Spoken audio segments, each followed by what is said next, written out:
This is the Big O Show. This is the Big O Show. All right, let's rock and roll. It looks like he's there, right? Anthony Chiang is ready to go. Let's talk a little Miami Heat. And some guy, Jimmy Butler, with, of course, the man that covers the Heat on a daily basis for the Miami Herald. There he is, Anthony Chiang. How you doing? Good. Long time no talk, Big O. How are you? Very good, my brother. Can't complain. I'm enjoying Bitcoin at 105. I'm sure the last time I had you on was probably somewhere in the 40s or something. Who knows? Yeah, it's been a while, probably. Yeah, probably. So, having a good old time. My sports teams don't give me a lot of entertainment. Although I got to tell you something. I really love when Jimmy's not around. I really like watching the youngins play basketball. You know what I'm saying? By the way, What the hell's that buzz? It's over there. And what do you got? What do you got? A bee in there? What's going on, Anthony? You hear buzz still? Okay, now it's gone. It's gone. Sorry. But lately, when he's not there and I can watch the young guys, it's fun, dude. I'm good with the good, the bad, the beautiful moments, the struggles. I'm good with all of that. I have no problem with development. I have no problem with going in that direction. I actually find it fun, dude. You know what I'm saying? The other night, the first 3 quarters were just, gut-wrenching and just, and then the fourth quarter was fun as hell, dude. Yeah. And they make a run, and if Larson makes that basket and Jovic, dude, they got a shot to win the damn game. You know what I'm saying? So it was just like, I don't know, man. It's really frustrating. It's frustrating their philosophy. It's frustrating the Jimmy situation.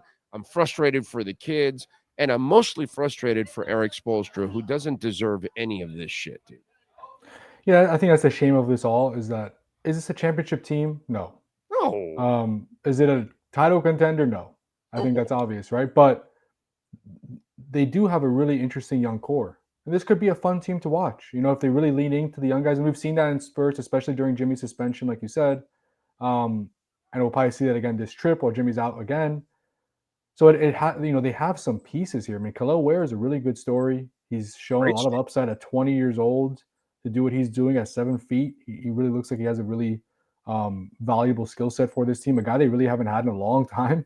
By the way, he has more dog offensively in him than Bam does. Sorry, but that's just the case. He's hungry to score. Where Bam he's a passive offensive player. Unfortunately, it's just the way it is. That's his nature. He's a different type of player. Yeah, I love his all-around game. That's why I call him the super role player. But when it comes to scoring, this league, you need to score. You got to impose your offensive will. This kid, bro, and he's a neophyte. He's an embryo. Wait till he actually learns how to dribble, and he puts on some weight too. Yeah, he puts on some weight and all that. So wait till they actually get him for several off seasons. But the natural dog is already in the kid. Yeah, no, I agree. And you have Nikola Jovic, who's another natural dog who's got a lot of growing to do. Yeah. But you're seeing it. You're seeing his improvement little by little, incrementally. You see the flashes. There'll be a game where he looks great, another game where he shoots 1 of 10. That's going to happen, right, for young players. But you see the upside. Jaime Jaquez hasn't been the best year for him, but we've seen it, especially, when Jimmy's out and he's playing in that role, probably a role more suited to his game. You see more of the Jaime Jaquez we saw last year. Yeah. So it's a shame because it's kind of everything on the court right now, whether it's the young guys, even Tyler Herro. Even Bam Adebayo's shooting struggles has kind of gotten overshadowed by Jimmy because that is the story of this team. That is the story of the NBA right now. So, yeah, I think that's where we're at. Obviously most of us are still going to watch the game. I have to cover the games, but really what people care about at this point is what is going to happen with Jimmy Butler. I'm disappointed in Mickey Arison because I think the team should have done the right thing from the get-go, and it's what I tell Ira when he comes on every week. You should have told him to just go away. Just go away, bro. And Ira said, well, Mickey's paying him. Too bad, bro. Bite the bullet, bro. Bite the bullet. You signed him, right? I'm one of the few in the media that can say, I said it. Don't give him the extension. Enjoy your run. It's over. You failed to get that star next to him. What's coming next is not good because he's getting older and you're going to have to carry more of the burden. You failed. You didn't get the star, but man, you more than it overexcelled in everything with Jimmy. You should have parted ways. So now the owner really needs to step up and just tell him to go away and bite the bullet. If you got to pay him or whatever, or deal with the NBA and the players union on the side. But what you can't do is pollute the environment, bro. And you're polluting the culture also. You can't get back to Heat culture until you get rid of this guy, to be quite honest.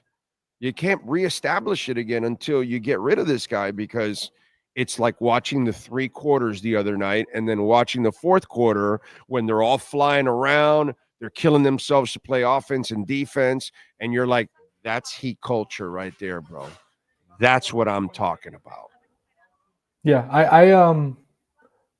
I understand why they brought him back the first time after the suspension, right? Where they said you're going to rejoin the team if you're still on the roster. We're not going to pay you to stay away. We're not going to pay you $500,000 a game to stay away, right? But I don't know how this can continue going on. If he's not traded, let's say by the February trade deadline, and this continues to happen where he's suspended every few games and he comes back. I don't know. Phoenix Sun shoes and everything. Yeah, I don't know how this is sustainable, and I know it's a philosophy they have of we're not going to pay a guy just to stay away. My bigger thing, I think at this point is they obviously didn't give Jimmy the extension that he wanted in the offseason. They knew that it was very questionable whether they were ever going to give Jimmy that extension, right? Depending on what was going to happen this season. They know Jimmy's history of with his previous teams of kind of making it a little messy. So why not be more proactive in trading him this offseason, right? And I don't know what the market was. I don't know. Maybe they tried. I don't think they really, had made an effort to trade him. I think they wanted to see this year out, see if he would play out the year, see what would happen in the offseason, see what happens with the option. But this is not shocking that this is happening. Jimmy's done this pretty much everywhere he's been. Right. And he didn't get the extension he wanted. He knew he wasn't happy.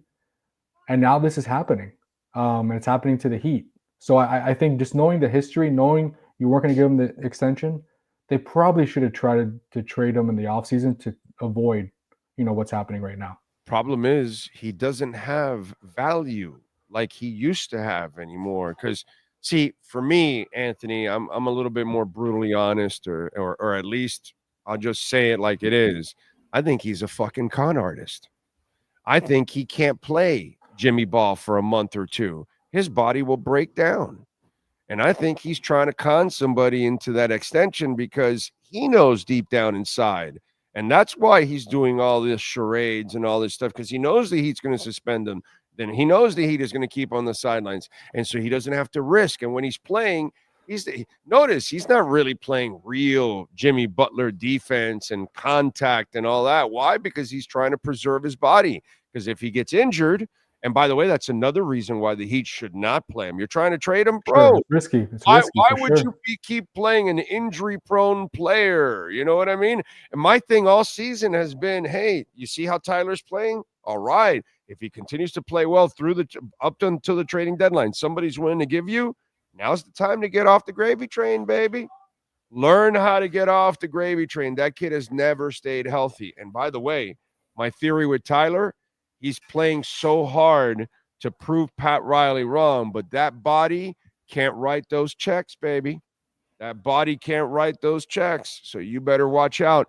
It's about learning when to get off the gravy train, and they don't know when to get off a gravy train. And guys get old on them all the time, and they don't know how to get off on the peak. And that's what they should have done with Jimmy. So this offseason, what value did he have after 2 years of not playing in the regular season and then the disastrous postseason that happened, and the 2 years straight, you're no more than a play-in team with him? There's not a lot of people. And right now, according to all the people that cover this, is It seems like the Suns are the only idiots that are willing to give him this contract. Yeah, I do. I'm not saying his value was great this past offseason, but I have to think it was better than it is now, right? With all this going on. The Heat have very little leverage at this point, only because they know he doesn't. Everybody knows he doesn't want to be there. Like the value couldn't have been as bad as it is at this point, right? Where they're kind of backed into a corner here, and yeah, they don't have to trade him. They could play this out the rest of the year, but do they want that? Right? I'm sure they don't. They'd rather trade him if they can. So I mean, that'd be my only point. And to your point about Jimmy preserving his body, he's done that. This is nothing new, right? I mean, he's done that now. But he has to do it now in order to try to sucker somebody into that deal. He couldn't sucker the Heat into it because the Heat were like, yo, dude, you never play here. You never practice. You're like, we're not paying you. They finally got to that tipping point. So now he's trying to sucker somebody else into it because he really can't be Jimmy Butler anymore. I truly think he can't be Jimmy Butler anymore for extended periods of time. I do think if Jimmy's traded this year, let's say he goes to Phoenix, I do think he's going to play great. I think he's going to have a chip on his shoulder. I'm not saying he's going to play great when he's 37, 38 years old, but I do think he's going to have a chip on his shoulder, and he's probably going to play awesome, like playoff Jimmy style. And I don't know if he's going to play awesome, but will he stay together on the court to be able to play on? That's the part I challenge, that his body will not respond. Can't do it over a sustained stretch anymore. Yes. Yeah, and we'll see, right? I mean, because we have not really seen it the last few years because he's been so in and out of the lineup, and we really haven't seen him play 30, 40 games in a row the last few years. Even in the playoffs 2 years ago, when he had that great run, he turned that ankle against New York, and he stayed on the court. He finished the playoffs, but he wasn't the same guy after he turned that ankle. Against Boston, the Eastern Conference Finals, Caleb was kind of carried that team along with Jimmy playing good, but he wasn't, Jimmy of turning into Michael Jordan like he was against the Bucks. And then against Denver, Jimmy didn't have a great series either. So yeah, I mean, that is the question, but I do still think Jimmy has some of that in him. Now, like you said, how much does he have? That's the question. He could turn it up. Yeah, but he's asking you to pay him like he can. Yeah, no, I agree. Yeah. Okay. For years, when he's 38 years old, to me, yeah, $50 million. Yeah, that's he's asking you like, there are many teams that are going to do that. No, you can't do that every night. So that's where. So if they don't come to a trade, does this end up where he becomes the dick and he picks up his player option and forces to stay on the team next year, and it makes it even harder for them to unload him and all that other crap? I mean, is that where we're headed? It could. It's an option he has. I mean, this is going to be, if he's still on the roster after the deadline, I don't know what's going to happen. I don't know how he's going to handle the rest of the season. I don't know how the Heat are going to handle the rest of the season, knowing he's going to be on the roster for the next 3 months. How is he going to deal with his option? It was kind of before all this transpired the last few weeks, the thinking was he was definitely going to opt out. He was leaving.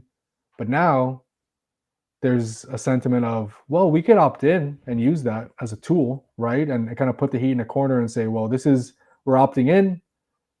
This is a $50 million salary. The Heat could also say, that's fine. That's an expiring salary. Teams like expiring salaries, especially for a guy who they think can help them. With Jimmy at that point still in his career, maybe some would say he's not worth max money, but he's still a very good player. So the only upside for the Heat, if he does that, is he's an expiring contract, just like Kyle Lowry was when they got off of that. That is a valuable thing in the NBA, especially an expiring contract that big. But yeah, it's going to be very, very, very intriguing to see how this unfolds if he's still on the roster after the deadline. Right now, I think the focus is just trying to get a deal done before the deadline. And I think the Heat's thinking is, as it gets closer to February 6th, teams will start to get more serious about making trades. That's usually what happens, not only in the NBA, in every sport. I think things will start to pick up a little bit. As of now, even after that Phoenix trade a few nights ago where they got those picks, nothing seems imminent. Kind of still in the same spot we were a week ago, 2 weeks ago, where Jimmy doesn't want to be with the Heat. The Heat are trying to find a trade, but there really has not been much traction in talks. So he sabotages, his image, his career again by doing all the shit that he's doing now. He sabotages his window and the team by convincing them of Kyle Lowry, Riley gets half that blame for being stupid for signing Lowry and still being in love for the guy because he also had an affinity for him. So we have to blame Lowry besides Butler. But Butler did want him here, so he sabotaged his own window here. Something that, Screamin' A seems to forget when he mentions, and tries to defend Butler sometimes. It's like, bro, you don't mention that he brought his best friend here to sabotage his window. You know what I mean? Because that's a star. And then he sabotages this movement here because since he only wants the Suns, from what you guys are telling us in the media, on the basketball side, is that he told other teams, don't bother. I only want to go to Phoenix. I don't want to go you. So Memphis, who might be interested because they're young, can't really get involved, and because he won't go there. You know what I'm saying? So the only team I was told that he wouldn't go to is Memphis. okay, Now, but that's yeah. an option. I mean, yeah, but that's for sure. that's, That would be an option. They have assets that the Heat would probably like, and it'd be a lot easier to get a deal done with Memphis than Phoenix right now because the Phoenix is position Phoenix above the doesn't second have apron. anything. They don't have anything. And it all comes down to Bradley Beal. They could have a deal done, lined up with 8 teams, and this complicated deal, and Beal could be like, "Nah, I'm good. I'm good," and that's it. Right. So it's just, Jimmy would love to be in Phoenix. Phoenix wants Jimmy, but it's just not that easy. And you know what? I think this kind of been overlooked. The owners in the league kind of put this in place where they limited player movement, and that's one of the reasons it's so hard to get a deal done. 4 years ago, before all the aprons, Phoenix would be able to combine salaries to make this deal work. Now, because they're above the second apron, they can't aggregate salaries. It has to be a one-player trade. And that means they can only do it to match salaries with, only players that have to match salary with Jimmy is Kevin Durant, which they're not going to trade. Devin Booker, which they're not going to trade. And then the only person left is Bradley Beal. 3 years ago, it could have been Nurkic, Grayson Allen, and another player to make it work. You can't do that anymore. So it's interesting, huh? Mathematics. Yeah, everything is mathematics. See, we overprint the dollar, and it goes down in value because you keep flooding the streets with more dollars and more dollars. Bitcoin, well, there's only 21 million. Its finite approach makes the money actually grow. Yeah. Well, we used to be able to have lots of flexibility in the NBA and all that kind of stuff. And there used to be all these dirty ass trades and these wink deals and all that with what Ure or whatever was the name of the little guard. Hey, wink. Udra, Ben Udra. All that kind of crap that's gone on forever in the NBA. And all of a sudden they figure out the mathematics to limiting what they would do because they were tired of super teams. They were tired of people being able to put together 3 players, and then that's it. They dominated the headlines and the wins and everything else. So it's just interesting how mathematics changes everything in the world. It changes the way you can build a team. I mean, we've seen it already. And yeah, back in the day, you'd be able to put Beal, Booker, Durant, and Butler together if you can find a trade with other pieces on your roster. Can't do that anymore. It has to be one of those big name guys. That's who you have to trade for Jimmy. He had LeBron, Wade, Bosh, and added Ray effing Allen. Yeah. Because that's like he wasn't a superstar at that moment, but he's a Hall of Famer, bro. And he's a super bench player. Yeah. And he has the biggest shot in Heat history. He owns the biggest shot in Heat history. So it's just like, it's funny how it works out. And by the way, you go back and look at the teams that Riley used to have. He had a whole bunch of studs on his team too at the same time. So yeah, it's just it's crazy how they have limited everything now. And this also, but again, if Jimmy doesn't work with you because he's not, and he's trying to manipulate the entire thing, then if you're the Heat, you gotta stand up for yourself at times, and you can't allow him to step all over you. I think that's what they're doing right now. With the whole bullshit of, the truth will come out, bro. There's no truth coming out. Nothing, bro. You've been lazy for 2 years. You don't play in the regular season. They don't want to pay you because you don't play. There's nothing to hide here. The Heat is the same organization they've always been. Put in your work hard. Doesn't matter if you work in the ticket office. Doesn't matter if you work in the court, and it doesn't matter if you work in the film room. Everybody in that damn organization works, bro. That's why it's a great organization. That's it. Bottom line. There's no truth to come out. This team, I've never seen a Riley organization get stepped all over a player like this. Never But I seen. think they're trying. Agreements. There's been Right. disagreements, and then you part ways, and that's it. But I've never seen players publicly go out and embarrass the organization over and over. Wade never did that. Shaq never did that. What happened between Shaq and Riley happened behind the scenes, and then it came out after, whatever, and then they parted ways, and it was gone. But it was just, and he had his parting shots, remember? To the trainer and to the Chris Quinn and all that other stuff. Right, but those were parting shots. This is this has never happened in a Riley organization.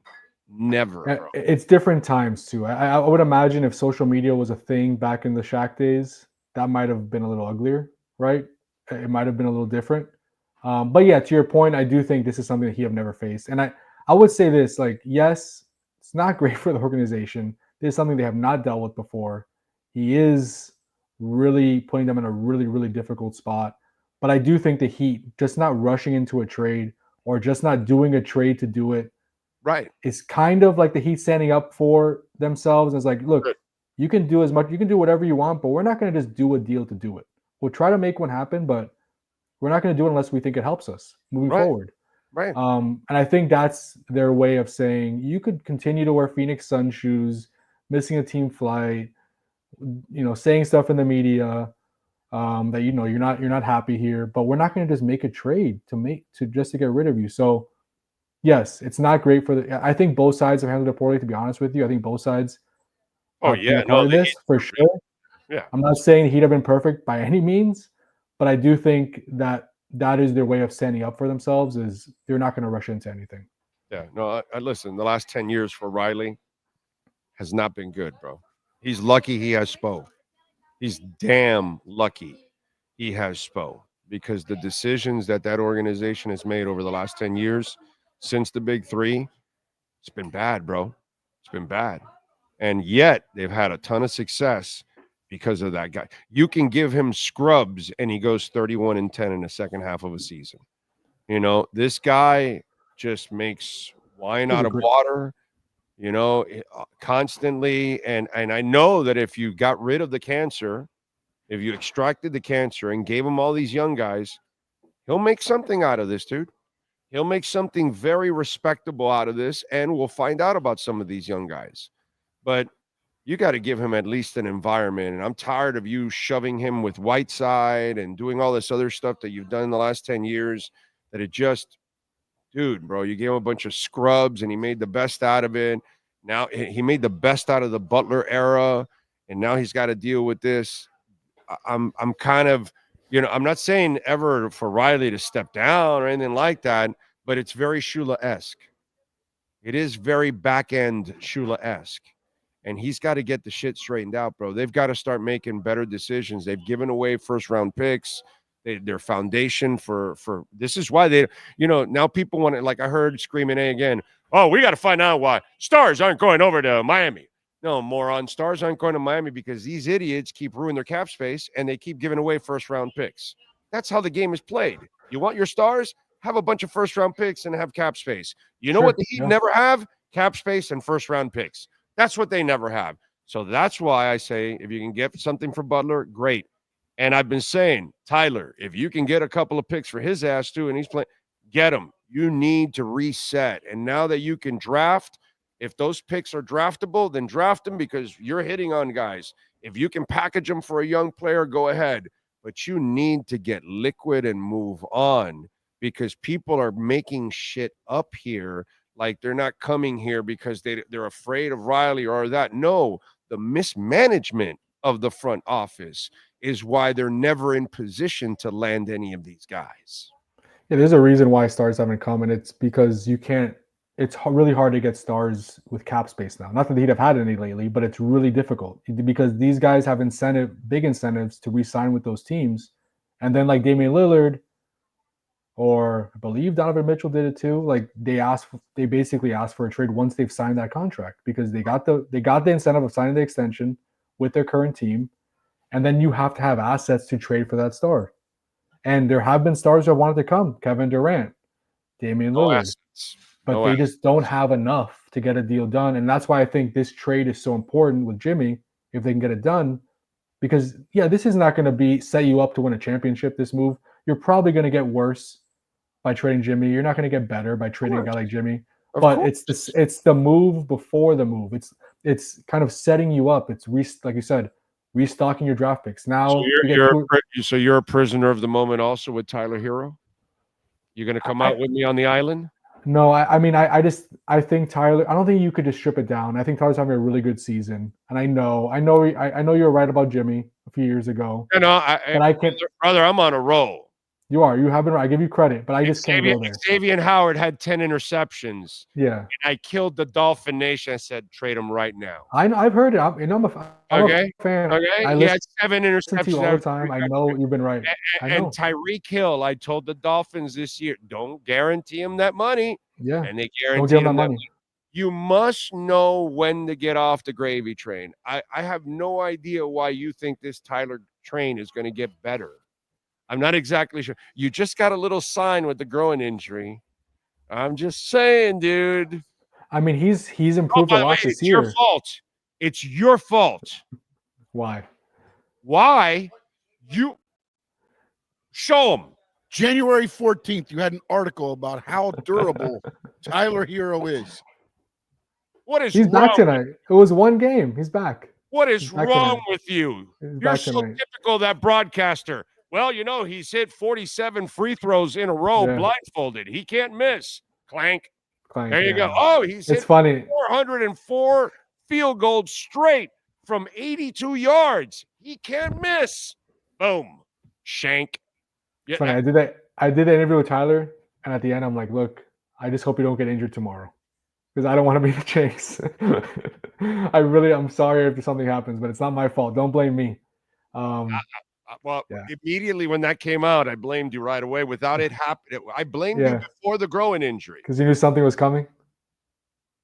You know, I said it on the show. I go, you see what Chiang wrote today? I mean, is that not the kiss of death right there? Yeah, it was a good story, you know? It was a good story. I didn't say it wasn't a good story. I'm just saying it's a kiss I know. of death. No, but seriously, I like the kid. I know he's a fantastic kid and all that. He is a really good guy. Really good guy. And he's worked. I mean, you got to give him credit. Like, he took on that challenge from Pat, and he has used it as motivation. He's put together, honestly, I think he deserves to be an all-star. I don't know if he will be because of the Heat's record, but you look at his production, there aren't really many guys other than the superstars, the starters that are going to be in the all-star game, that are putting up the offensive production that he has this season. The kid he's having an all-star year. He can score. He's a scorer. Okay. And he's not necessarily a volume bad. No, he's been efficient.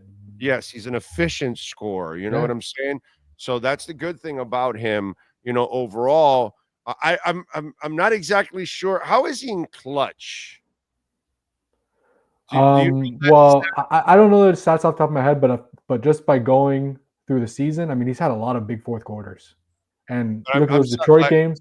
Clutch seconds, like down in the stretch. Yeah. He's missed a few too. That's why I'm he's saying. Missed a few, but he's hit a few. He's hit a few and he's missed a few. I listen. Yeah. Just for me, I'd be terrified to keep him. And right now, his salary has now, because they're gone out of control, his salary's not crazy. So he becomes even sexier to somebody.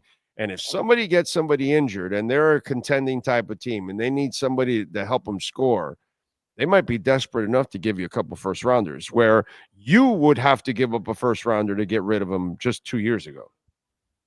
We'll revisit this conversation in 2 years when you tell me you're right again. And I'm like, yeah, you're right. I'm sorry. Yeah, it's too late then. It's no fun then.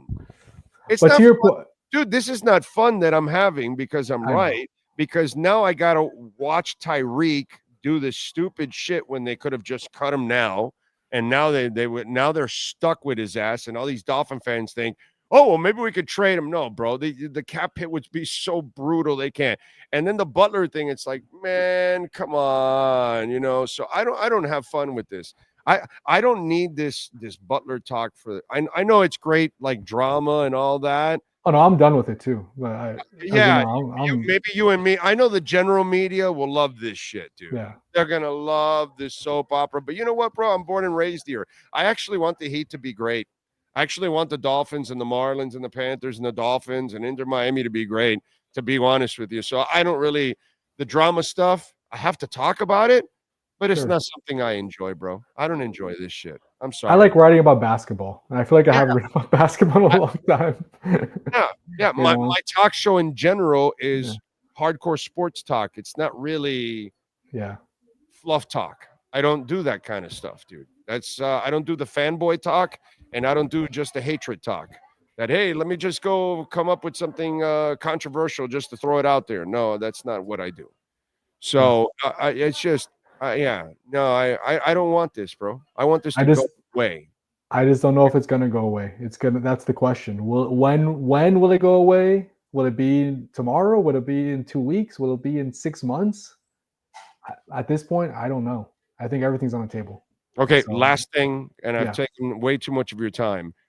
If he wants to opt in, and they know he wants to opt in, but he also knows that he has to use them for a sign and trade. Yeah. Okay. So how does this work? Because if you keep trying to manipulate the situation, you won't get your sign and trade where you want to go. So do you just want to be a dick and hang out here for next year, getting paid 50 million and do nothing and not really play basketball? Because maybe it might be 50 million that you might be on the side because they're like, no, dude, we're not going through this again. Again. Yeah. So what are the options there? Because they're going to want to get rid of you. But again, the Heat are smart. At least they've gotten smart. They don't want to take in bad deals. They want to be able to get liquid as soon as possible, from what I'm understanding, correct? Sure. And a sign and trade will only happen if he opts out and then signs a new contract with the Heat, Right. and then they trade him. So he has to play nice there. Yeah, they were probably, if this goes into the summer and there's a trade in the summer, it's probably going to be with some cooperation from both sides because they kind of need each other, or he needs the Heat to help facilitate a deal to where he wants to go. And the money. Nobody will have the cap space to give him that money. Right. He literally has to use a sign and trade. Yeah, that's another interesting. Like, there's so many layers to this. Is that like they probably are going to need each other in the summer, and somehow make this work where both sides get something out of it. But again, I think the focus right now, like we've been saying, is trying to get a deal done before February 6th. If that doesn't happen, then we move on to, okay, how is this going to work? What's going to happen? What are they going to do for the rest of the season? Is he going to opt in? Is he going to opt out?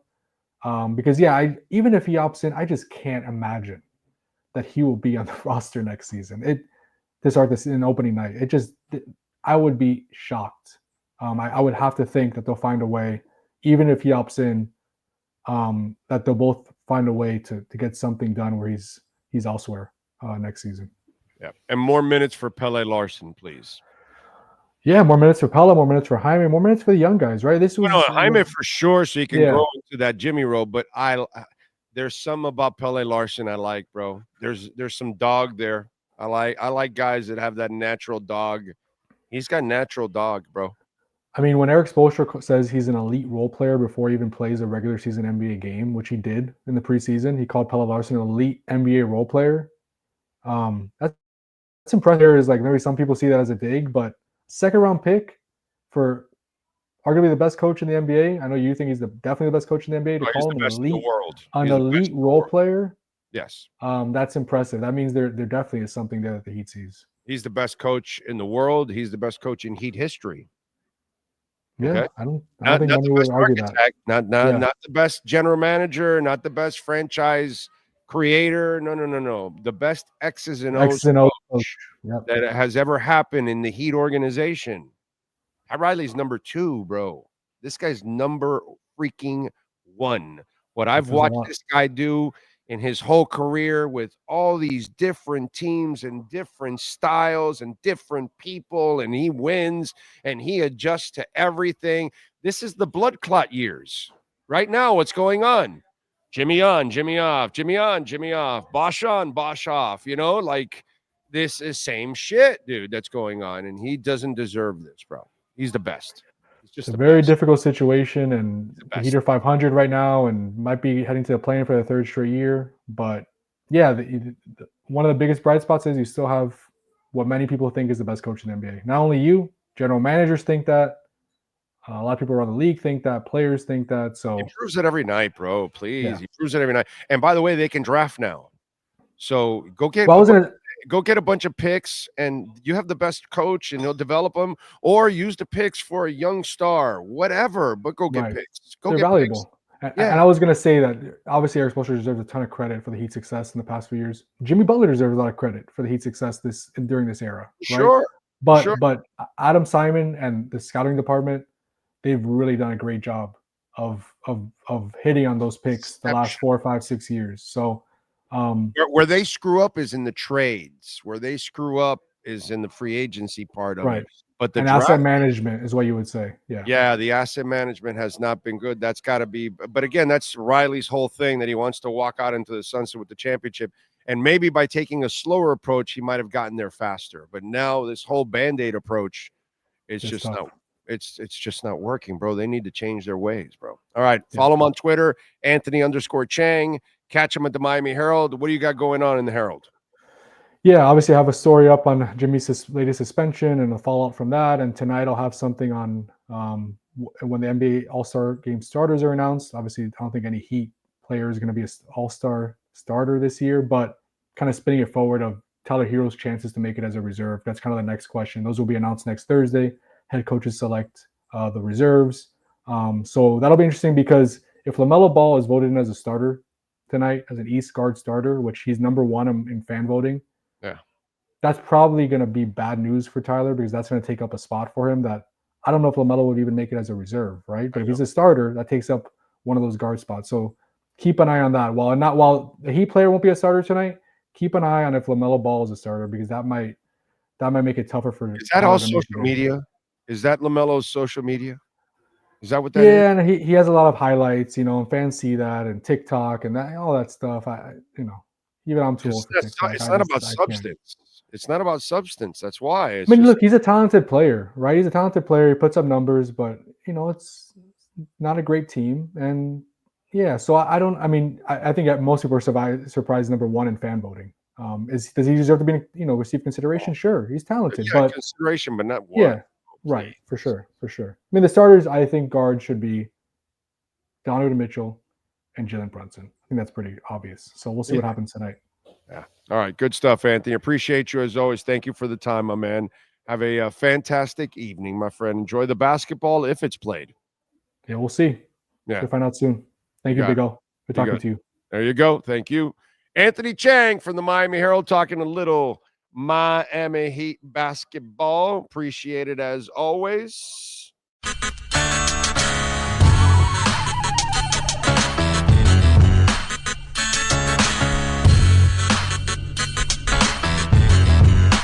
This is the Big O Show. This is the Big O Show.